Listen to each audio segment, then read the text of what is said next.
on burger night, and tonight's burger night is sausage, broccoli, rabe burgers. We're gonna melt some provolone over the top, delicious.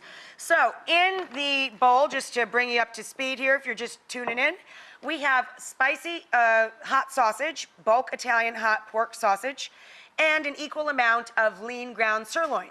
To that, we've added a few tablespoons of grated onion, grated right over the bowl so the juice of the onion goes into the burger. Then we're gonna add sage, a couple tablespoons of nice earthy sage, which goes so fabulously with sausage, of course. Then to that, about a half a cup of pecorino cheese. Now, pecorino and Romano, people think they're interchangeable, but they really taste a little different. Parmigiano is very nutty, and pecorino is very tangy and a little saltier. So we're gonna add that nice sharp pecorino or sheep's milk hard cheese. And then, of course, our chopped up broccoli rabe. And we saved half of our rapini to be a vegetable on another night's meal. You can dress it with olive oil and chili pepper and garlic and roast it. You can chop it up and add it to pasta dish, whatever you like. But we only need about a cup of the cooked chopped rapini in here. Then we're gonna add a little garlic, oops, or a little bit of my finger. Whatever, it's proteins, you know, like water for chocolate, it gives it extra flavor. A little bit of salt and pepper for the beef, right? Our sausage is seasoned, but the beef part isn't. Kosher salt makes a nice crust on meat in general, so I always use kosher salt when I'm making burgers. And then a fat drizzle of olive oil. Now we're gonna pull the rings off and get your hands in there. Get her mixed up. Now when you're forming burger patties, I find a common problem people have is if you're trying to make 4 burgers, 3 burgers will look great and they're nice and big. You get to the last one, it's like a little squished meatball. So then you gotta rip, and then you gotta rip meat off all the other burgers and make a Frankenburger out of the 4th burger.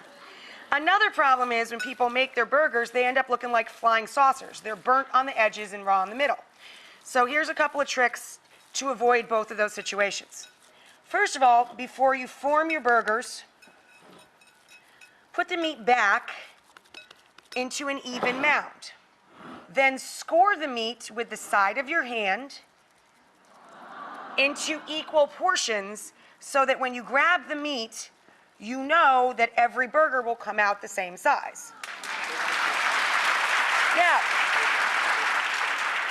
To fix the burgers that are burnt at the edge and raw in the middle and shaped like flying saucers, always make burger patties thinner at the center and thicker at the edges. They plump when you cook them, and you'll get a more evenly cooked burger, and it'll be cooked all the way through to the same temp. I'm gonna get these guys in the skillet. When we come back, we'll start assembling and putting the cheese on and all that. It smells so good in here between the chicken chili that Jason is finishing up over there.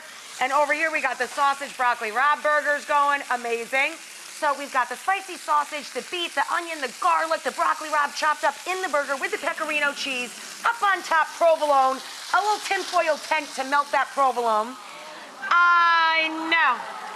Now let's go back to the oven and find our tomatoes.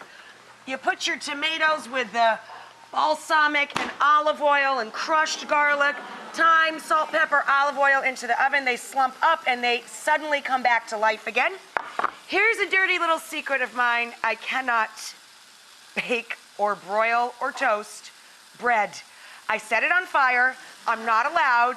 My toast double on this show is Jeanette. Jeanette, may I have rolls?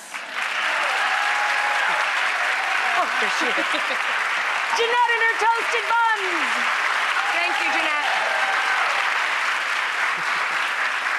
So these are actually a bit small for the giant burgers that I made, but imagine this a bit bigger. These are ciabatta rolls. I love a nice crusty bread for this. You put the perfectly toasted ciabatta roll down. You take our beautifully, perfectly melted provolone cheeseburger, pop that up on top. You then top that with your roasted slumped balsamic garlic tomatoes. Yeah, baby.